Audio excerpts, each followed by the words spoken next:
Good afternoon, everyone.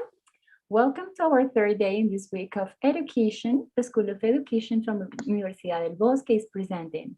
My name is Ingrid Rodriguez, professor of the Bachelor of Bilingualism at a university, and I'm going to be with you during this afternoon. This time we will have a very interesting lecture about transitional justice, a very important approach for societies like ours that are trying to face and overcome a period of conflict and human rights violation. We want to thank our viewers, and I want to motivate you to participate through our chat on YouTube. I will be checking your comments, your questions, your doubts, so that at the end of this presentation, we will have the possibility to ask our guest to give you to clarify most of the ideas that you would like to share with him. This time, we have with us our guest, Juan Daniel Salazar, advisor of the General Director at CNMH, Centro Nacional de Memoria Histórica, with functions of international cooperation and alliances. So welcome, Juan Daniel. It is really nice to see you here. Thank you so much, Ingrid, for the introduction, and thank you everybody for being here with us. I'm actually trying to surf a little bit through the technological issues because I'm having some problems with my presentation. But then meanwhile, while I finish opening it, I thank you for the introduction. As Professor Rodriguez already said, my name is Juan Daniel Salazar. I'm advisor to the General Director of the CNMH, of the National Center of Historical Memory.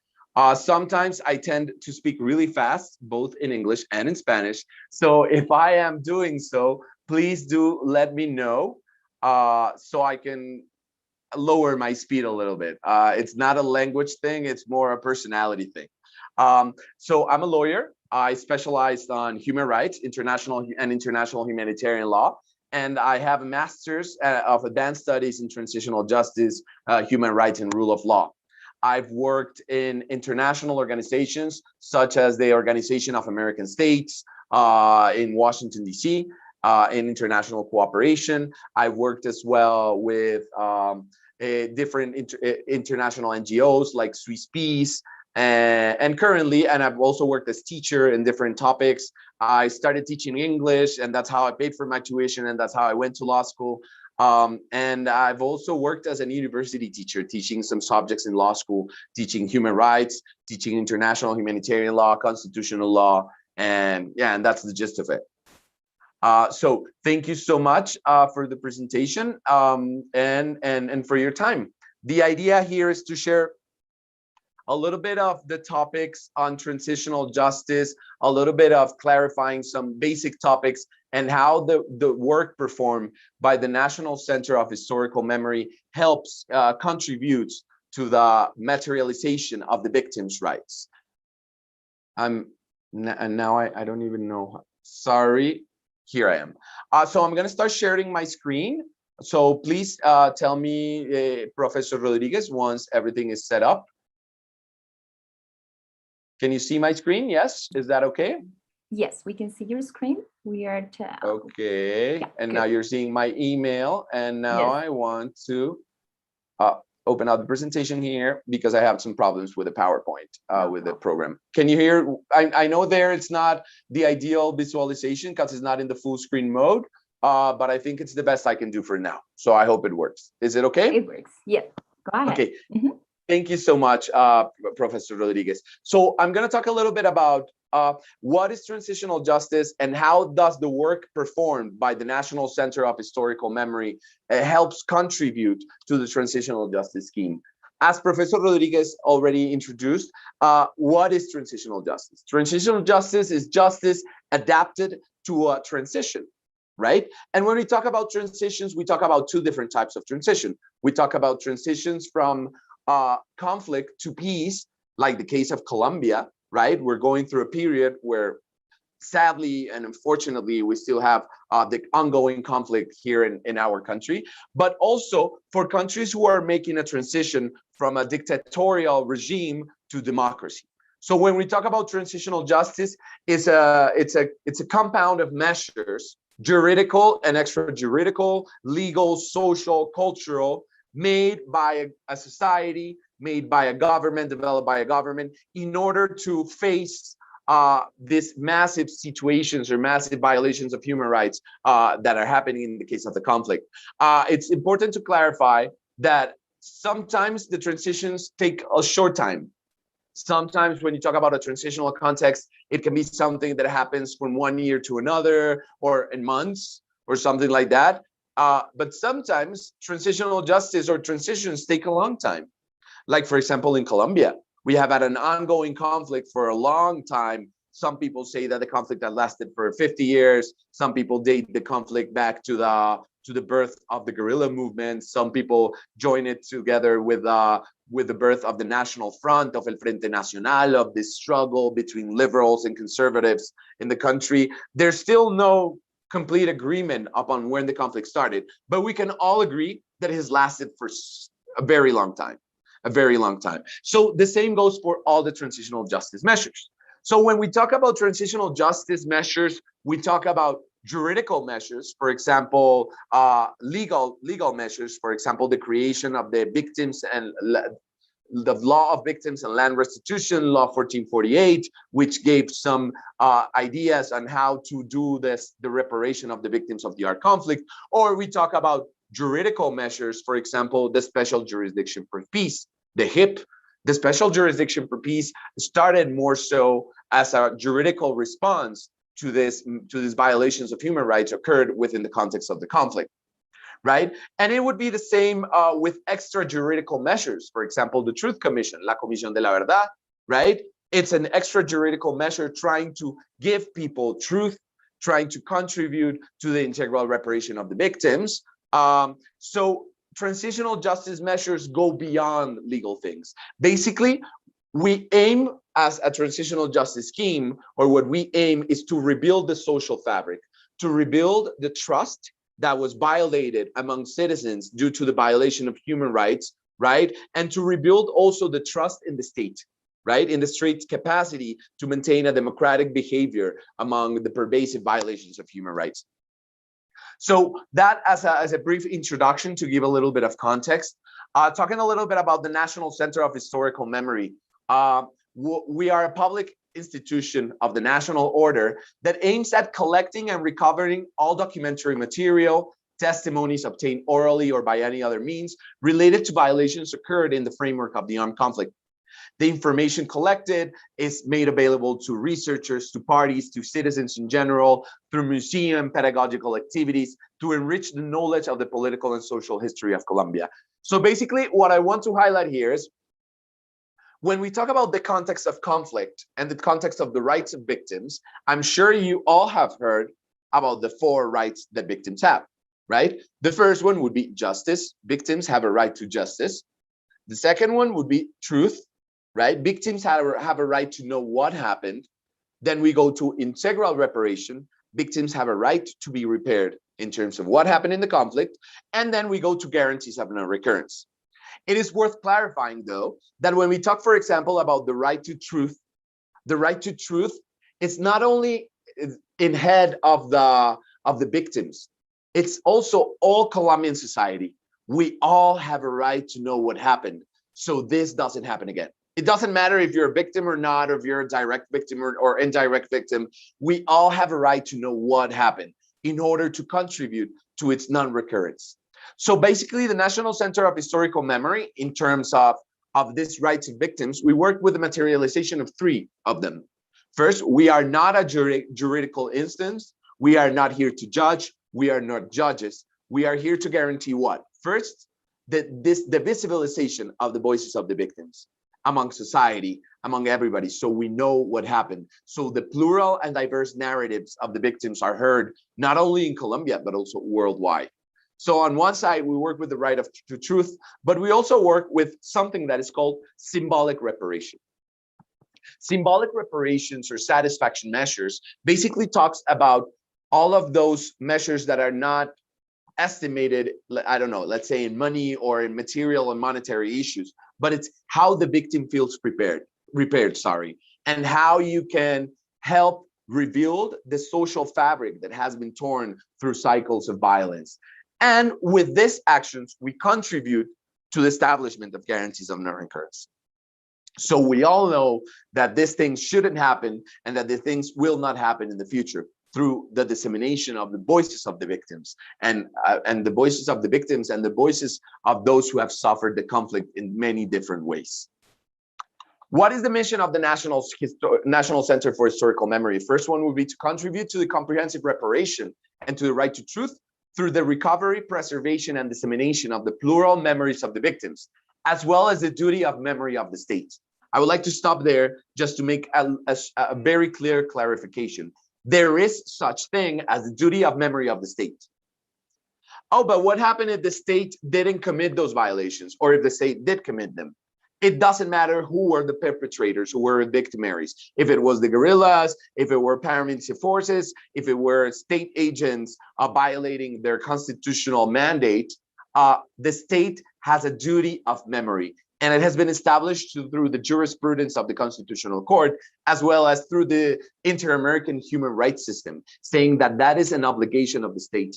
The state, the Colombian state, has an obligation to promote this spaces of memory, these places of memory, to promote more so not forgetting what has happened, right? So as well as the duty of memory of the state and all the perpetrators of the violations occurred within the Colombian armed conflict in an atmosphere of justice, reparation, and non-recurrence without a vindictive approach. Right? We have a little here description. Sorry, we didn't have it in English about the duty of memory of the state. Basically, the right to truth has three different dimensions. The first dimension would be the right to know, which victims and of the conflict have a right to know what happened. Then we have the collective dimension, which is something that I mentioned before already, which is victims have a right, not victims, sorry, the whole society or society as a whole has a right to know what happened, so this things doesn't happen. And the state dimension of this right to truth is the state's duty of memory. So by 2021, which is this year, the National Center will have made a major contribution to the academic knowledge regarding the memory of the victims and historical truth. And we will have designed, built, and furnished and put into operation the Museum of Memory of Colombia. According to the mandate given to the National Center of Historical Memory, one of our main missions is to establish the Museum of Memory of Colombia. Later on, I will tell you a little bit about how we have advanced in that process, but I don't want to digress. So I'll follow the order, and later on, I will tell you a little bit about the Museum of Memory of Colombia, which is a space for reflection that we want that everybody in the country and outside the country knows. So the CNMH will deliver its research results, publications, and human rights archives to the museum in order to make this legacy a source of study, analysis, remembrance, and reflection as a contribution to peace in Colombia. So as a National Center of Historical Memory, we have 5 different strategic objectives. The first one would be the social comprehension of the armed conflict. We need everybody to understand what happened in the armed conflict. And that doesn't mean, and when I mean everybody, I mean everybody. It's not only a matter of doing an academic report that might be read or not in a university or in an academic ambiance. We have to find a way to reach the communities, to try to do pedagogical work and social appropriation in terms of what happened in the armed conflict. So in those terms, the National Center of Historical Memory develops primers, develops audiovisual material, documentaries, trying to have so many expressive languages that we can reach the bigger scope of the society. So that would be the first one, the social comprehension of the armed conflict through different tools. The second one is this public sphere of memory. It's basically making the memory part of the public sphere here in Colombia. Then the third one would be conditions for the construction of peace. As many experts in transitional justice and different social activists and leaders have said, the only way to make reconciliation true, to build peace, is to generate those conditions. And you generate those conditions by materializing or contributing to the materialization of the rights of the victims, the rights to truth, the rights to justice, the rights to reparation, and the rights to non-recurrence. Then the fourth one will be the testimonial and documentary legacy, which we will talk a little bit about it later. And then the Museum of Memory of Colombia and the Human Rights and Historical Memory Archives. I think we can skip this a little bit, and then we can go to the missional areas. So the National Center of Historical Memory has 4 technical directorates, right? Each one of these are missional areas of the National Center of Historical Memory made or aiming at contributing to those strategic objectives that I just showed you here, right? So everything that we do in our work here in the center has to be aimed at one of this or as to many of these specific examples of our objectives. So the missional areas are the following. The first one would be the Directorate of Construction for Historical Memory, then Truth Agreements, then Human Rights Archives, and then the Museum of Memory of Colombia. So let's start with the construction of historical memory. The directorate, the technical directorate for the construction of historical memory works specifically, let's say, on 3 different lines. The first one are the historical memory initiatives. What is a historical memory initiative? A historical memory initiative is a process that has been developed by the community that comes to us as National Center of Historical Memory and says, okay, I want to get help to rebuild and to preserve the memory of what happened to my community, to my victims organization, to my town, right? So basically what we do is some strengthening workshops with them on different aspects. We do technical accompaniment, we do strengthenings, and then in the end, we develop a product. The product of the Historical Memory Initiative can be very varied. It can be on one side, I don't know, a song. Yeah, you can say a song. Why are you talking about a song? We're not talking about music. We're talking about integral reparation. That can be integral reparation. The victims said, we want our reparation process to be materialized in a song. And they made the lyrics, and they decided that the rhythm would be bullerengue sentado, which is a rhythm that is traditional of that area. Or another product of historical memory initiative can be, for example, an art gallery or a documentary, right? Or family albums. I don't know, maybe I think most of you have heard of the tragic incidents that happened in Bojayá, right? With this ongoing conflict between paramilitary and guerrilla groups, the gas cylinder that was sent to the church and exploded in the church, killing many civilians, unarmed civilians, which is clearly a violation of international humanitarian law because it was a church full of civilian women, old children, old people. And basically, one of the projects that we did with that community is that to each family, we prepared a family album and we gave them an album in letter with their covers. And basically it had pictures inside of their family members. And it had the catchphrases that they said.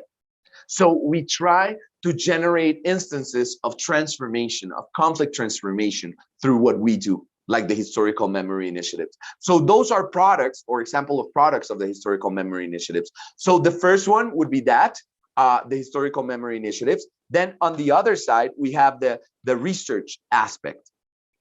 Part of the missions given to the National Center of Historical Memory is to contribute to the clarification of what happened in the conflict.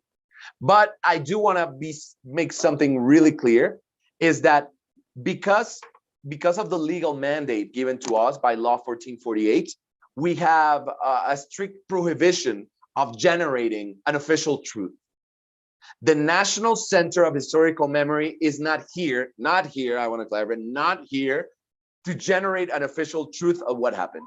No, we gather contributions. We are not here to tell you what the truth is or what not the truth is. We are here to contribute to the clarification. And our legal mandate specifically says and prohibits us from generating an official truth. So as part of that, let's say, construction or plural construction of historical memory, one of the things that we were asked about by the victims organizations and the communities is that in a lot of the research process that was done by the National Center of Historical Memory, the communities were not involved.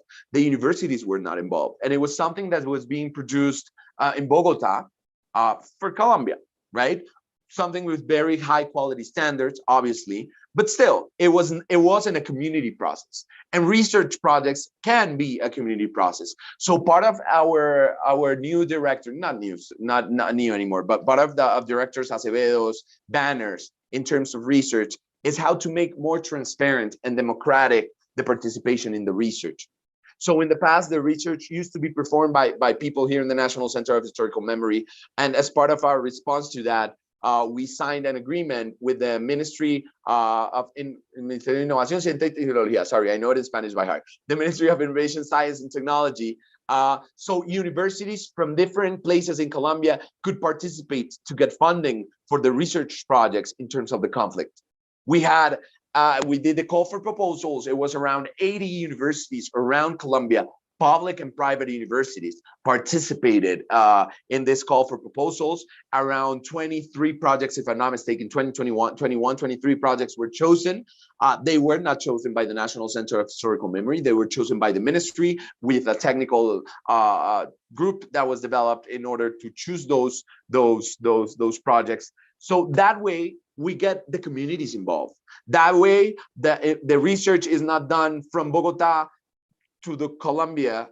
That way, the research is done by the communities and by the universities who already have the trust and who already have the knowledge, the field knowledge of what is happening, right? Hopefully, we will be delivering the results of those research products. I don't know, I think in a little bit less than a year, we will be seeing a lot of that. So I will be looking forward as well to sharing and to finding these opportunities to visibilize the voices of the victims and the narratives and what they think in order to help construct this historical memory, right? Historical memory, it has two aspects, and that's a brief pause that I want to make here. When we talk about historical memory, we talk about context. Yes, because it's history, it's what happened.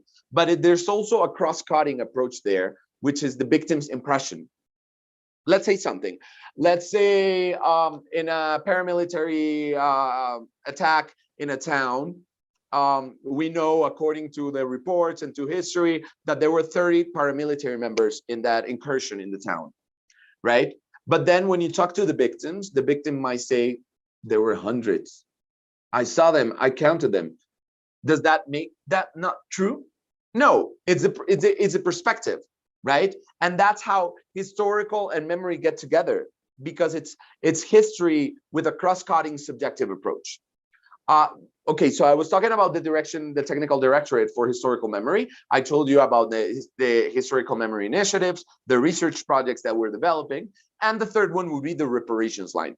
Reparations basically are when a judge does rulings in terms of reparation. When they talk about symbolic reparation, we are the ones, as the national state institution in charge of symbolic reparations, in charge of responding to that. So, for example, in the judge's ruling, they say you have to do a commemoration about what happened. So we are the ones that articulate those projects. You have to do a statue, you have to do a mural, you have to do something. So we are the ones that give the technical approach to those projects. So that would be the technical director for construction of historical memory. The second one would be the truth agreements one. The truth agreements one is quite interesting. As you know, with the process of law, justice and peace, right, which was the law that created the framework for the demobilization of the paramilitary members, right? There were a lot of paramilitary members who were demobilized who were outside the scope of that law because they didn't commit violations to human rights, because they were part of the lower rank members in the paramilitary group, et cetera, et cetera. So due to various reasons, they were not part or included in part of this law and justice. So basically, through one of the legal mechanisms, which is Law 1424 of 2011, the Congress created this contribution to truth mechanism. So basically what this mechanism does is that we receive testimonies from paramilitary members who want to contribute to the truth. So far, we have received around 15,000 testimonies, and I'm not exaggerating, 15,000 testimonies of paramilitary members who contribute to the truth. These testimonies, they are verified through different sources, through victims, through state sources, through public sources and private sources. And once their contribution has been verified, they receive a document that states that contribution, that in some cases give them some benefits, administrative benefits, and sometimes criminal benefits. But the important thing is not the contribution to the truth. The important thing is what we do with that. The Truth Agreements Directorate has developed, I think, almost 17 reports so far in terms of paramilitary, on the actions of paramilitary groups around the country. As you know, paramilitary groups had diverse victimization patterns. It's not the same how the paramilitary members acted in Antioquia or in the northern coast of the country, or in the Atlantic coast, or in the Pacific coast, etc., or in southern parts of the country. There were territorial dynamics that affected the victimization patterns generated. So far we have developed almost 17 publications and reports on paramilitary actions around the country. We also have the web portal on paramilitarism in Colombia. Basically, any researcher, you, me, anybody can go right now to the webpage of the National Center of Historical Memory to try to find information and statistical information for your own research, for your own projects, on how the paramilitary groups worked around the country. So that is very important, because this is one of a kind. It is very common to find these transitional justice mechanisms around the world that get testimonies from a lot of people, but then they build a report and those testimonies are left there. People don't hear them, people don't know what they say. And that's part of the beauty of this mechanism, that everything is used as part of this construction of these reports. The next one would be the Human Rights Archives. When we talk about Human Rights Archives, everybody thinks, oh, Juan, you're talking about documents. And I just want to clarify something. It goes beyond documents. When we talk about Human Rights Archives, we talk about photography, we talk about videos, we talk about documents, yes, but it's a very wide range, and it's a way of preserving what has happened in the country. For example, there are cases of transitional context around the world in which archives have been an essential tool for the rights of victims. Let's say in Argentina. As you know, Argentina had the government of the military juntas in the 70s and 80s, which was basically the government was overrun by the military. And it was a very sad period for the Argentinian history, in which a lot of people were submitted to enforced disappearings, killings. And years after that, the families didn't know what happened. The families were trying to, like, for example, I don't know if you heard of the grandmothers of the Mayo Plaza, right? Las abuelas de la Plaza de Mayo, right? Those are grandmothers that are still looking for their grandchildren, for their children, even years after what has happened.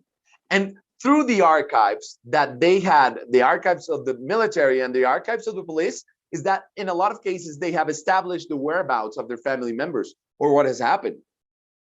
A very interesting case about the Argentinian context, since we're talking about this, was the kidnapping of children. When a woman was pregnant and she was abducted or submitted to enforced disappearance by the state forces, they would take away the kid and they would give it in adoption to another family. So a lot of these grandchildren that are lost in Argentina are part of this victimization pattern, right? So through the archives, is that some cases they have been able to establish the whereabouts of the children, or at least know what happened to them. So human rights archives are essential to transitional justice mechanisms because they are documentary and testimonial legacy of what has happened, right? So basically, the Human Rights Archives is in charge of the preservation of these archives to be accessed by anybody.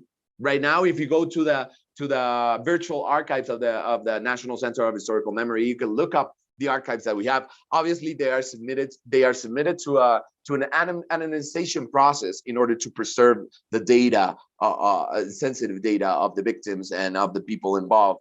But you can look it up, and not only on your computer. You can download the app.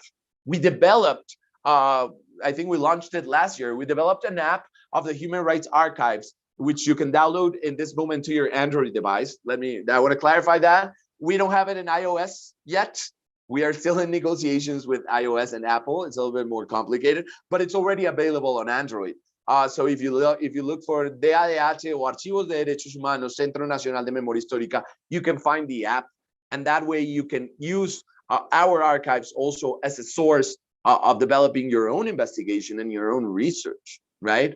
What we want to be very clear here is that we are here to promote the knowledge about the conflict, not to be the ones that make it only on our own.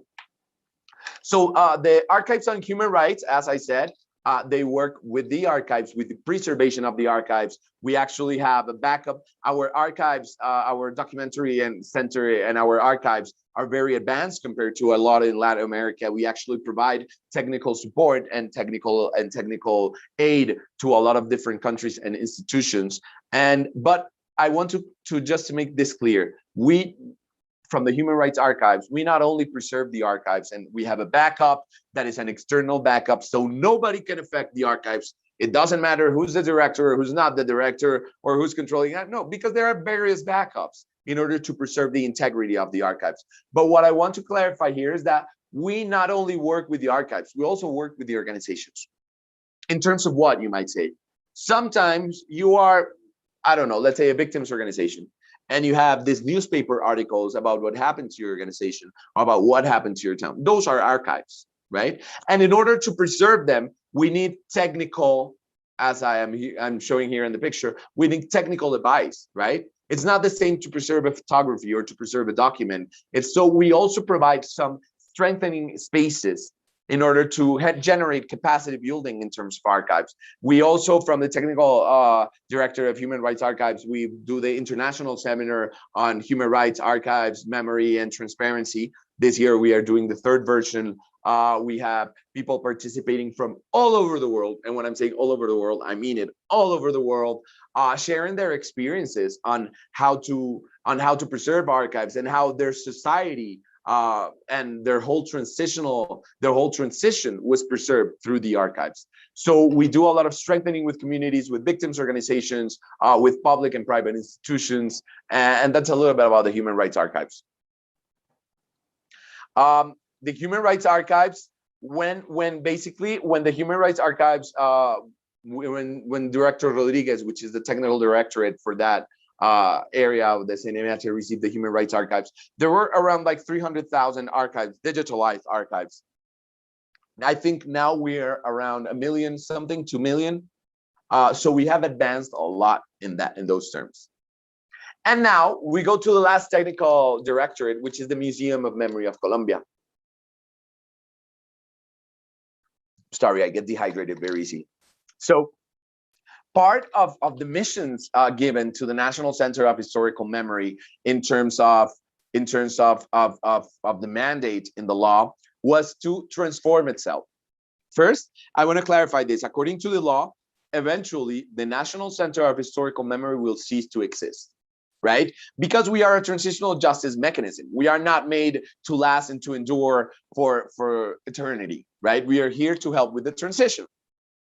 According to the initial mandate of the Victims Law had a 10-year period, which was from 2011 to 2021.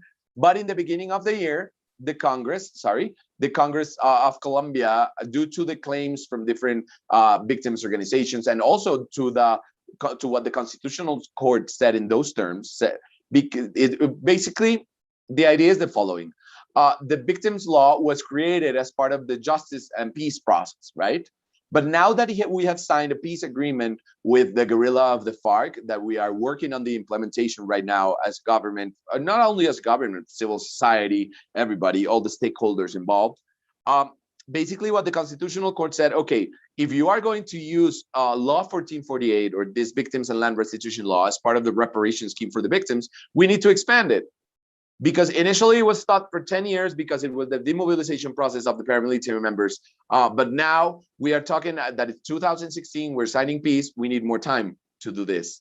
So through a legal initiative that was approved in January of this year, the Victims and Land Restitution Law was extended to another 10 years. But we still have to separate ourselves from the Museum of Memory of Colombia. Eventually, in a year, hopefully, the Museum of Memory of Colombia will open its doors to the community. We are expecting to be able to be open by July 2022. By next year in June, July, we hope to inaugurate the Museum of Memory of Colombia. What is the Museum of Memory of Colombia? The Museum of Memory of Colombia, first, it's being built. Okay, first, I'll show you the building. This is a little bit of what the architectural design of the Museum of Memory of Colombia is going to be. It's going to be located here in Bogota. We already started building it. Obviously, we couldn't be finishing it this next year if we hadn't started yet. We started last year the whole building process. It's going to be here in Bogota, but it's going to have strong ties with the territory, because we want to generate, and what we want to establish is that historical memory, again, is not something that is only in Bogota. More so, it involves it involves territorial aspects. It involves the regions of Colombia and how they have been victimized in many different ways. So basically, what we want to aim at with this is that the Museum of Memory of Colombia has to be a place for reflection, not a place where they tell you how to think or how to evaluate or how to judge one side or the other side, because as you know, the Colombian conflict has a plurality of actors, but more so of how to be a place where first the voices of the victims are heard, right? But more so a place that generates reflections, a place where these difficult conversations can be had, right? A place where there is recognition and dignification, right? And dignification, that is very important, recognition and dignification. The victims have to be recognized in what happened to them, and they have to be dignified. Because sometimes when you ask a victim what they want in terms of reparation, a lot of the times, okay, they're going to say, I want this to be fixed, et cetera, et cetera. But one of the main claims among, or common claims among all of them, is that they don't want this to happen again. They, as let's say a mother doesn't want what happened to her child to happen to another mother. So basically, it's a place, or it's going to be a place where we develop those conversations, where we contribute to the guarantees of no recurrence. The Museum of Memory of Colombia has three dimensions. First, the physical dimension, right, which is the existence of the museum per se. Then we have the territorial dimension, which is the connection of the museum with different places of memory around Colombia. Memory, again, is not produced only in Bogota, it's produced all over the country. And then we have the virtual dimension. We have developed, now that we're in this context of the global pandemic, I think we all have had to adapt ourselves. All stakeholders of society, teachers, entrepreneurs, and us as a state institution, we have to adapt as well. So for instance, right now we are having an exhibit, a virtual exhibit called Sanaciones, right?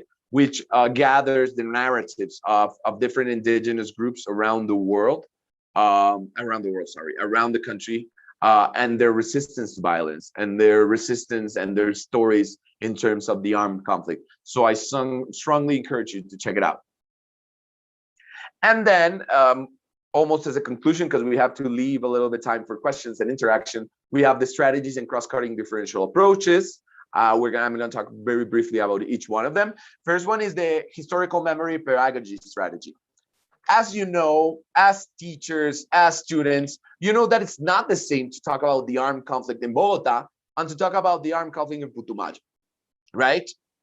So basically, the historical memory pedagogy strategy works with all stakeholders. They work with teachers, giving them tools to talk about conflict and to deal with these aspects in their classrooms. But we also develop primers to work with different organizations, to work with people from different backgrounds, in order for them to generate social appropriation of what is happening, of our historical memory, of what has happened in terms of the conflict.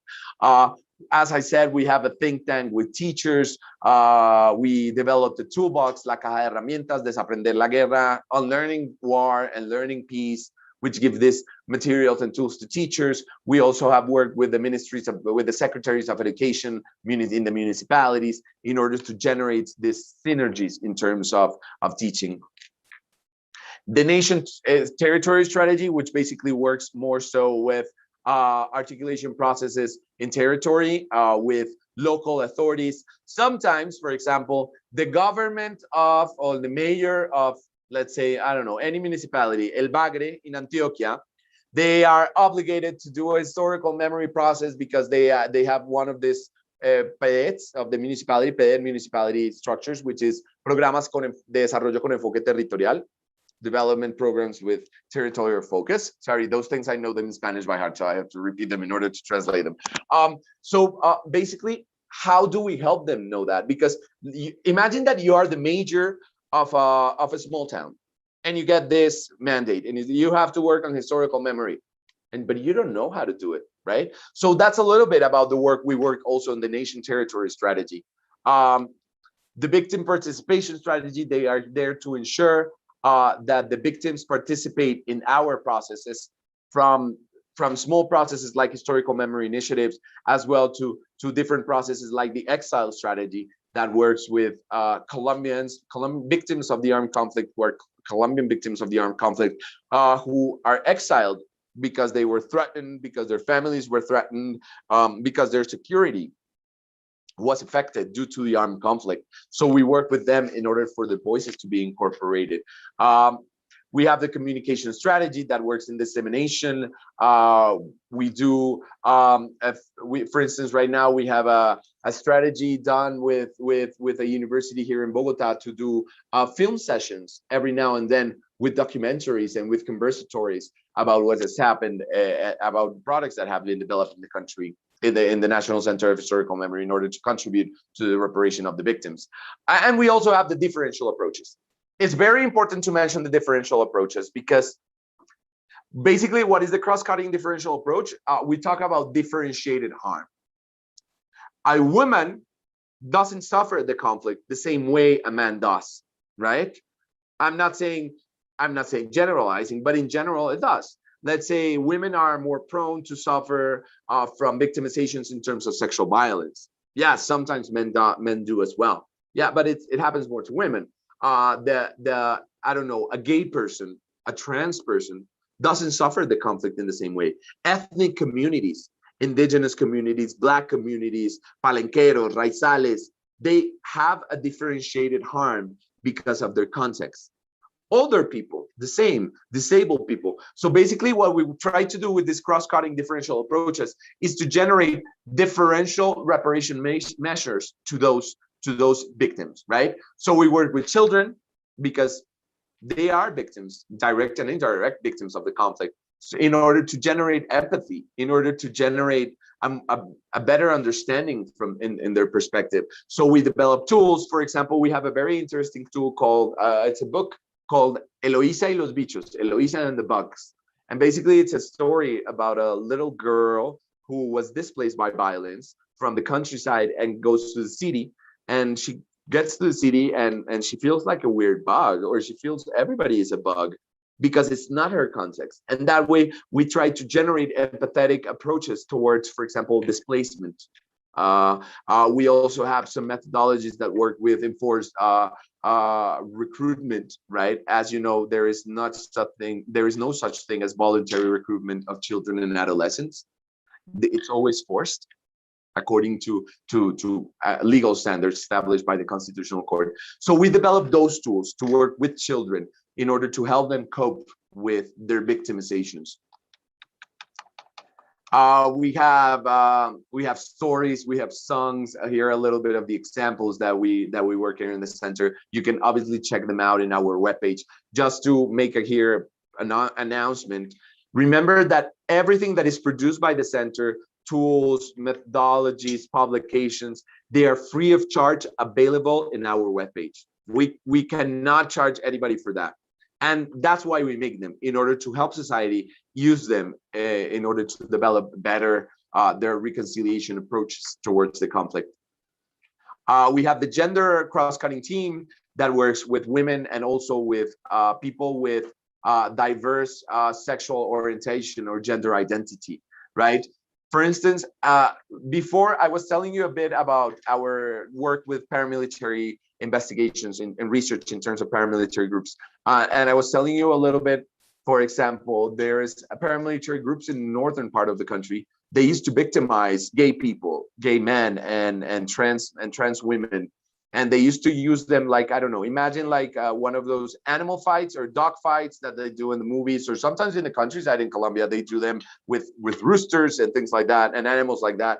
So they used to make this, let's say, two gay men fight until death just for fun.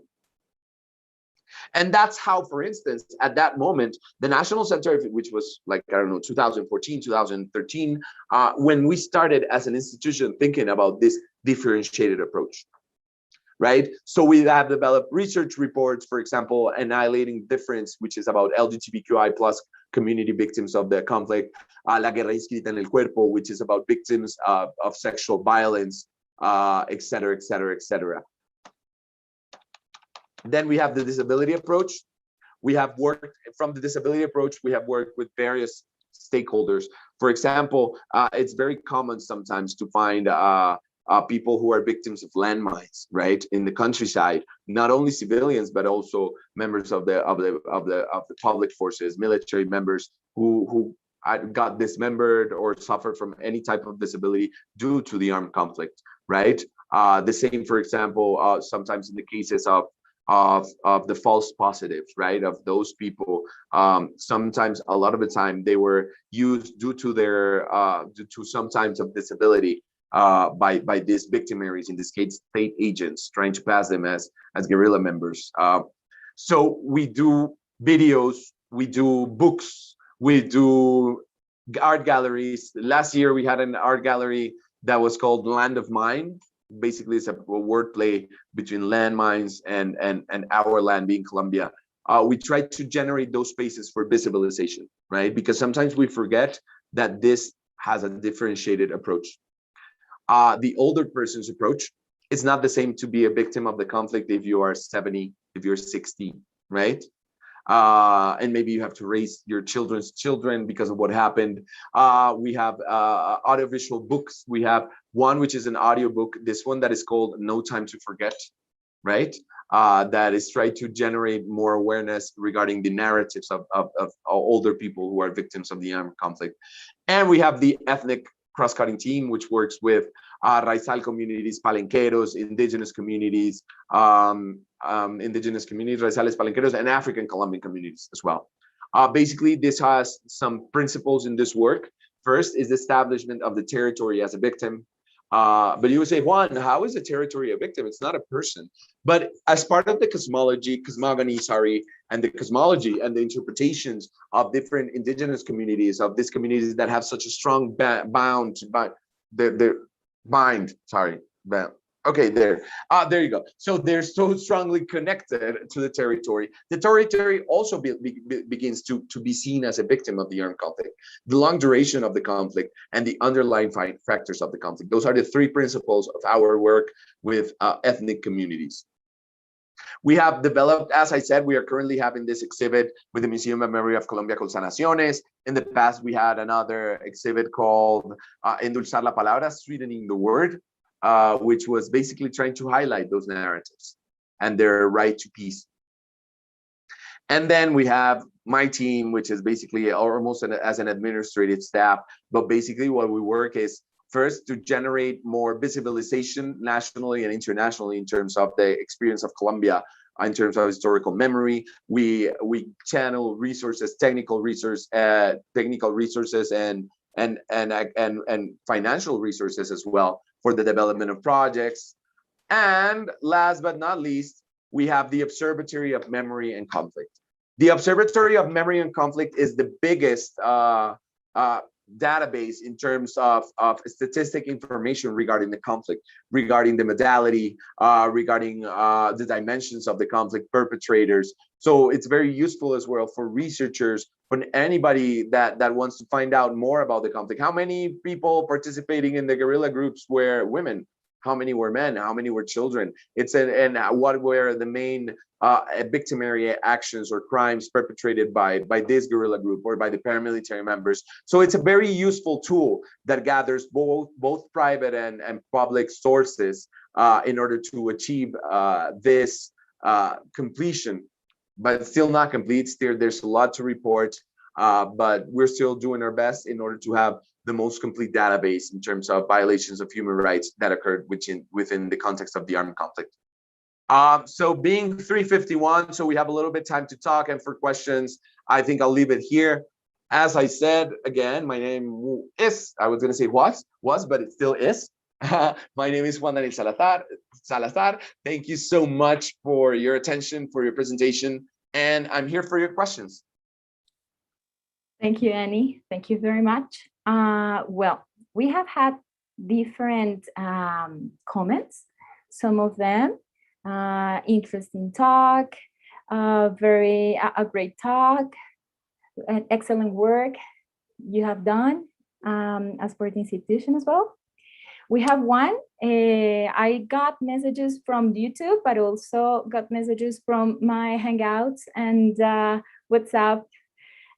So then I have one comment, which is, once we had a presentation of the Museum of Memory of Colombia, and it seemed very interesting. So we hope we can visit it soon. So we are expecting. As I said before, we expect the Museum of Memory of Colombia to be open by July 2022. Right? We have done social construction processes almost since 2014. We have done workshops. We have done trials. I don't know if you remember, but there was this big exhibit called Voices for the Transformation of Colombia. We had it in the book fair here in Bogota, in Medellin. We had it in Meta, in Cali, trying to understand how people interact, right? And trying to generate a cradle that is able to make to visualize and to dignify all the narratives of the victims, because sometimes the victims are very buried. Sometimes the victims are guerrilla members. If you talk about, for example, the women from Corporación Rosa Blanca, which were victims, which were women that were part of their guerrilla groups, but they were submitted to sexual violence by the same guerrilla groups. Or we also have military members who are victims of the armed conflict because of violations of international humanitarian law, or we have people from the countryside, we have entrepreneurs, not only big entrepreneurs or small entrepreneurs, the people who have their farms, who were kidnapped, who were extorted, etc., etc. So it's trying to find that way to make sure that the Museum of Memory of Colombia, it's a place for plural and diverse narratives where everything is included. Yes, that's right. Really interesting. I really hope to see it soon. We also have a couple of questions then. The first one, well, maybe we can you can give us some light. What could we as future children and bilingual preservist teachers do to contribute to the construction of historical memory? Okay, awesome question. And as a former teacher, as I mentioned previously in my presentation, I have been working as an English teacher since I was almost 16 years old.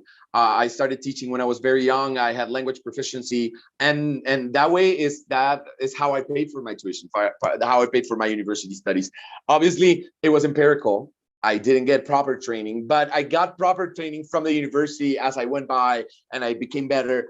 And then I got to a point where I started talking about the topics that I wanted to talk about in class. For example, I had a course that was called Listening and Speaking, which was with adolescents, complicated people, right? But we love them. But I remember that one of the modules that I taught was on disability. And I had tech talks and I had videos, and I started questioning them about what is, I'm talking about human rights in this context, but what is being disabled? Isn't that like being different? Because I gave him, for example, there's a beautiful tech talk about a model who was amputated from both of her legs, right? And she models and she says, I'm a better model than others because I can wear art on my legs as part of my prosthetics. Can Naomi Campbell do that? No. Can Natalia Paris? No, because they have legs. So basically, what I want to say is, I think obviously depending on our audience, we cannot talk about these topics with everybody, but try to generate those spaces for reflection. I remember talking to my students as well. For example, I used to have an oral exam that was, supposedly I was the Secretary General of the United Nations. And I told my students, in groups, you have to prepare a presentation on how to solve the Israeli-Palestinian conflict. And I would get very, very interesting approaches. But I want to say is, remember, when you teach languages, and that's the beauty of teaching languages, is that you can use a lot of tools and a lot of resources to get your point out, or never impose your point of view. That would be my advice, though. Give students the tools for them to generate their own point of views, but try to make your classes something worthwhile. Not only something fun that your student comes out of it and says, oh, I had so much fun, this teacher is awesome, but also to make it worthwhile in terms of them going out and saying, I learned something else, or I didn't know about this happening in my own country. So never underestimate the capacity you have on amazing and motivating your students, and more so when you use reality. So use all the tools you have and interpel them with reality. Okay, Danny, very good. Thank you. We have also people who are like viewers, not from the university, but from other contexts. And there is this question, how can we, common citizens, support the process of reparation?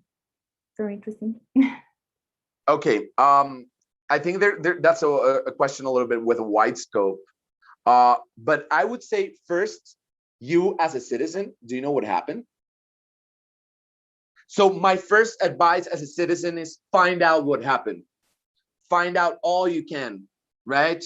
Read about it. Go to art galleries about victims. Try to find out, for example, in this moment, we're doing a beautiful initiative with an art gallery in El Bagre, Antioquia, and we're going to do an itinerant exhibit that is going to go around different municipalities. So try to find out, because sometimes we, even as Colombians, a lot of times we don't know. I talk to my friends sometimes from different contexts and I tell them, oh, we're doing this documentary of what happened in Granada, Antioquia. And they're like, what happened? And I was like, okay, remember, this was a very sad event in our history. A lot of people died, guerrilla incursions, da, da, da, da, da, da, da, da. So my first advice is appropriate yourselves of the historical memory. That's the first step. And then the rest will come. But find out. It's your duty as a Colombian citizen to find out. So that's a contribution to historical memory, because when you learn to remember this saying that says that once the people who don't know their story or their history are condemned to repeating it, right? So the first step is find out your history. And then when you see the signs that it's starting to repeat itself, you can say, I already know this. This is not going to happen on my watch. Right? So that would be the first step, I would say. Appropriate yourselves of what has happened in our country. Thank you. Yes, absolutely. I agree. Completely agree. Danny, I have another comment. It is, I hadn't thought of the relevance of the differential approaches that you mentioned, which are totally appropriate for the circumstances. It was a comment. And I would like to ask you the final question. Yes, ma'am. It is, we have to carry out different research projects, mainly related to the classroom processes. How could we carry out research related to transitional justice in our educational context? Any suggestion? I would suggest, my first suggestion would be explore the tools and the methodologies that you have available. I mean, if you go to the children and adolescents mainstreaming approach section of the team, you will find these tools. You will find El Oíste y los Bichos, you will find El Monumento Sonoro, you will find La Historia de los Colibríes, the story of the hummingbirds. Sorry, I almost lost the word colibrí. There you go. Of the hummingbirds and the lobsters. No, yeah. And basically, it's like we sometimes think that we have to be overly creative and create our own things when there are thousands of resources already made available. So my first advice is look up the resources that already exist, not only made by us, by the National Center of Historical Memory, the SEB, the Comisión de la Verdad also has some methodologies and some tools. Oh, I'm running out of battery. It's going to turn off itself in 30 seconds. But yeah, that would be my advice. Find out what already there is and try to implement it and to use it in your own classroom, and then be creative from there. Thank you, Annie. Well, so it has been a very interesting time talking with you, listening to all your suggestions and also all your ideas regarding all this situation that is absolutely let's say, marking our history. So we want to thank Daniel. I don't know what happened, but anyways, I want to thank Daniel for being with us, for sharing with us, for being, telling all these important suggestions, but at the same time informing us about the processes that your institution is carrying out nowadays. So we really hope we can continue working with Universidad, in connection, Universidad del Bosque and Centro Nacional de Memoria Histórica, so we are able to build, or better contribute to the building of this peace and this memory, historical memory that we really need. So, thank you so much for the invitation. First, I want to apologize. My cell phone ran out of battery, so that's why I don't have video anymore. But thank you, everybody, for your time and for your attention. And I want to leave you with a final message, which is don't ever underestimate the capacity that you as a teacher have on impacting a life. Once you start performing in the classroom and you start realizing that sometimes we as teachers touch hearts and we don't even realize it. So never underestimate your capacity to change a life, to generate a reflection, and to promote a better tomorrow. So let's go and let's try to make this very worthwhile for us and for our children and for the future. Thank you, Annie. Excellent message. We really want to add to that proposal. And we really think, absolutely, we have to continue working for the future of our children, our society, and well, it will be something that we will always be interested from Universidad del Bosque and School of Education. So thank you very much, Juan and Daniel. You are always welcome, of course, and thank all of the viewers for your for helping us, for being with us. Thank you guys also, my students, for your questions. We will continue with this afternoon full of activities and full of interesting presentations. So we send you a lot of hugs, Juan Daniel, and we really hope all of you got a message from this talk. See you soon. Thank you. Bye-bye. Bye-bye.